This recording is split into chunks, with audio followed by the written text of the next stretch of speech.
about how veteran experiences lend themselves to substance use disorders. What is there about being a veteran that creates more issues or makes it more prevalent? Our veterans and our active duty military as well have very unique environmental stressors that are particular to them. And these are linked to the increased prevalence of substance use disorder, of suicide rates. One of those being foremost is this whole problem of deployment. Now, I've worked with police officers where he was on the day shift, she was on the night shift. They literally were ships passing in the night.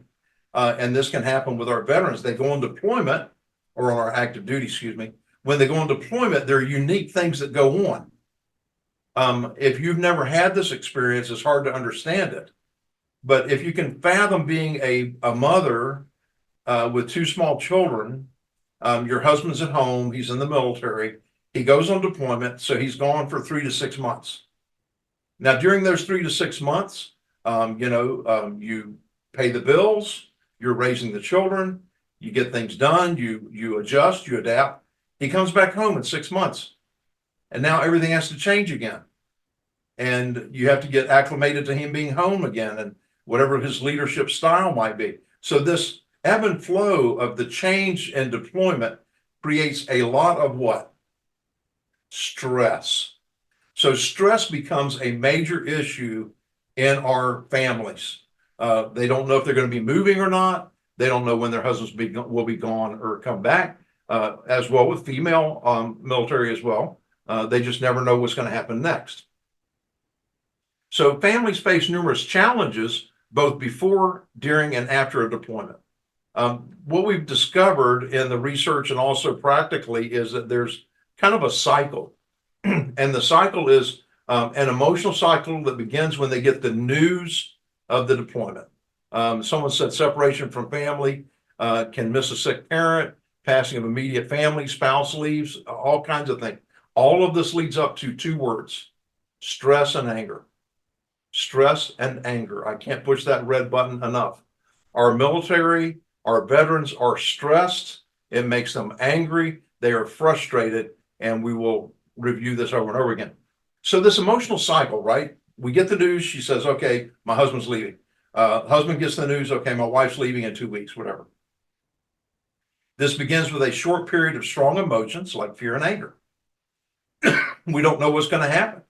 The person who's being deployed doesn't know the details of what's going to happen. They don't know if they're going to be in harm's way or not. They don't know what is this going to mean to me and my family? What are the risks involved, and what am I going to have to deal with? And then as the departure goes closer, there's often a period of detachment and withdrawal between the family members.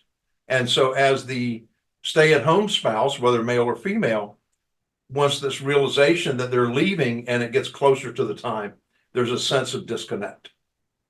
It's a natural thing. It happens. Is there a study that references veteran versus active combat versus veterans and active military not seeing active combat? I think that study may be out there, and we're going to cover some of that in a few minutes. But I don't have a specific study, but I will give you some references to active duty and PTSD specifically. So this is what can happen to prepare for the person that's going to be physically gone. During the deployment, there's this range of emotion: concern and worry and panic, the sense of loneliness and sadness that I'm all alone.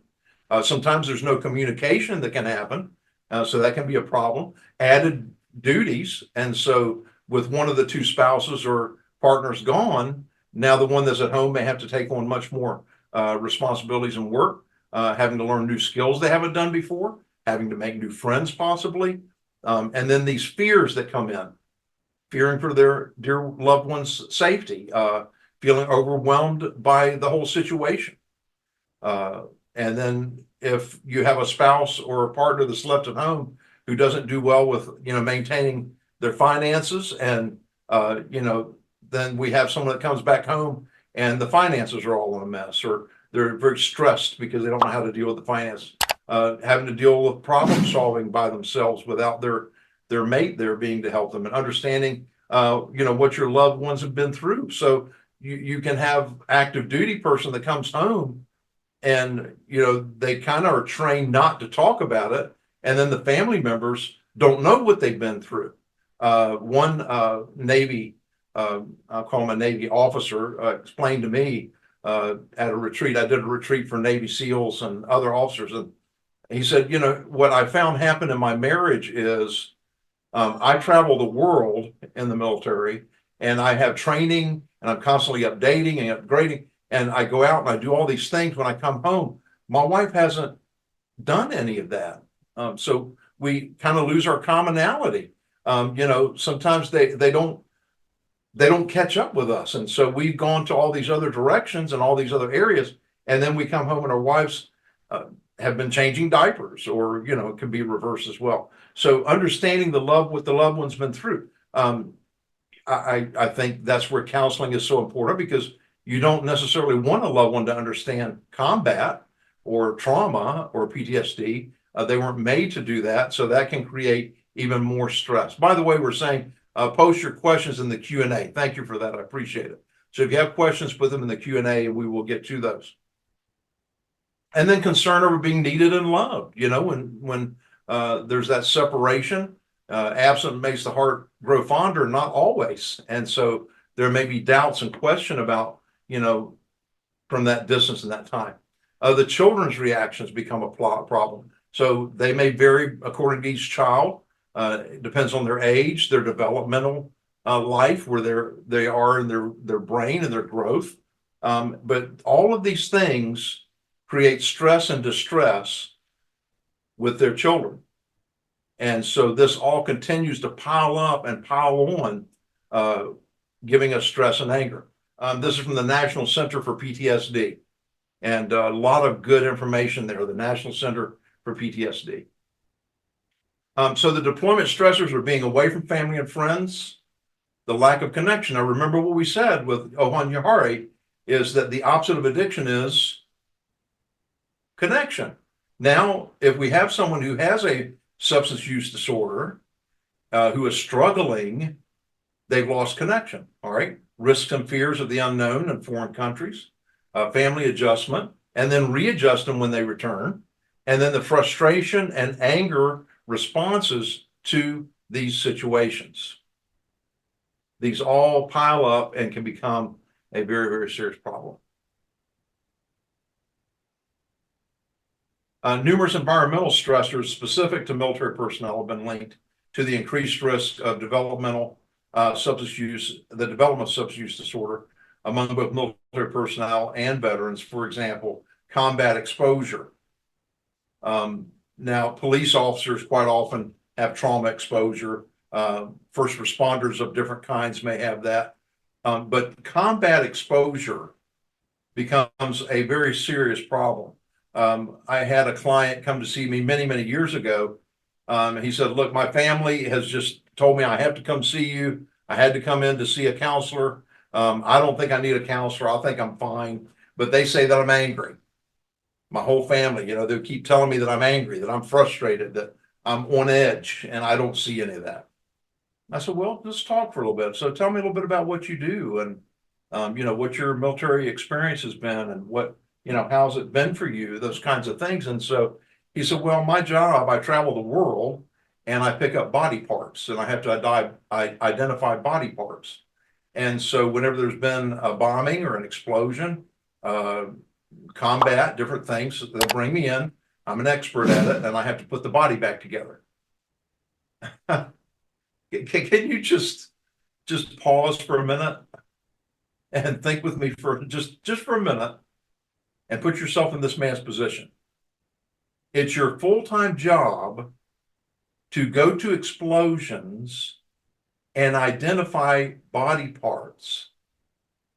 So I said, well, how does that work for you? What is it like to do that? Oh, I'm used to it. I'm known to it.